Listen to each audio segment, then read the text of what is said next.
আমি ডক্টর মোহাম্মদ ওয়াসিফ ফয়সাল। আমি হৃদরোগ বিশেষজ্ঞ হিসাবে অ্যালায়েন্স হসপিটাল লিমিটেড শ্যামলীতে নিয়মিত রোগী দেখছি। আজকে আমি খুবই ইম্পর্টেন্ট একটা বিষয় নিয়ে আপনাদের সাথে একটু আলোচনা করতে চাই। সেটা হচ্ছে যে রক্তচাপ পরিমাপ করার সঠিক নিয়ম।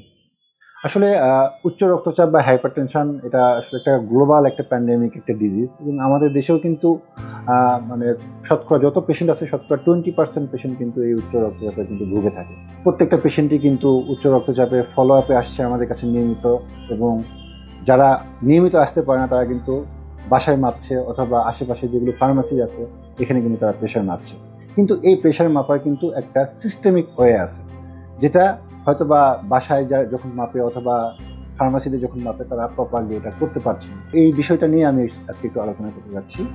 তো উচ্চ রক্তচাপ মাপার জন্য বা ব্লাড প্রেশার মাপার জন্য যে প্রোটোকলটা আছে সেটা হচ্ছে যে আপনি যখন প্রেশারটা মাপবেন ঠিক তার আধা ঘন্টা আগ পর্যন্ত আপনাকে পূর্ণ বিশ্রামে থাকতে হবে।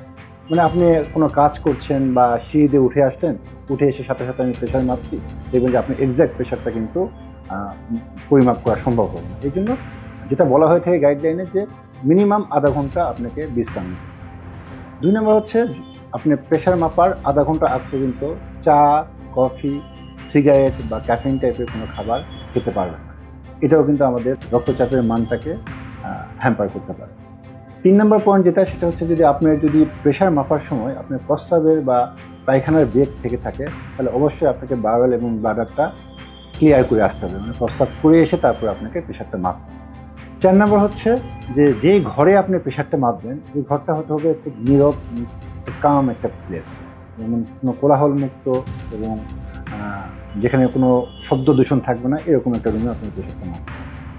3 নম্বর হচ্ছে যখন যেই রুগীর আপনি প্রেশার মাপবেন তাকে অবশ্যই একটা চেয়ারে খুব সুন্দরভাবে বসতে হবে, এবং পিঠটা ঠিক এভাবে হেলান দিয়ে বসতে হবে যাতে ব্যাকের একটা সাপোর্ট থাকে। এবং বসার সময় খেয়াল রাখতে হবে আমাদের পাটা যাতে স্ট্রেট থাকে। যেমন অনেকে আমরা করি কি ক্রস ওভার করি, পা এক পায়ের পর এক পা রেখে দিই। এইভাবে করলে কিন্তু আমাদের রক্তচাপের যে ভ্যালু থাকে এটাকে কিন্তু হ্যাম্পার করতে পারে। 3 নম্বর হচ্ছে আমরা যখন প্রেশার দেখব, বিশেষ করে প্রাথমিক পর্যায়ের দিকে আমাদের অবশ্যই 2 হাতে কিন্তু প্রেশারটা মাপা উচিত। কারণ দেখা যায় যে অনেক সময় এক হাতের প্রেশার কম থাকে আর এক হাতের প্রেশার বেশি থাকে। তো এইসব ক্ষেত্রে আমাদের যেই হাতে আমরা প্রেশারটা বেশি পাবো সেই প্রেশারের রিডিংটাকে কিন্তু আমরা জ্ঞান করবো।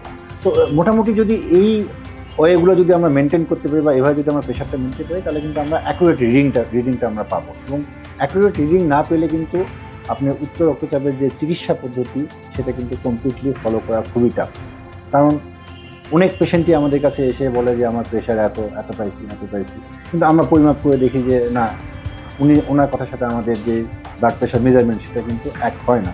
এইসব ক্ষেত্রে দেখা যায় যে ড্রাগ ট্রিটমেন্ট দিতেও ডক্টরদের কষ্ট হয়, অনেক সময় দেখা যায় ওভার ডোজ হয়ে যায়, আন্ডার ডোজ হয়ে যায়। এই জন্য আমরা চেষ্টা করব সঠিকভাবে আমাদের ব্লাড প্রেশারটা মেজারমেন্ট।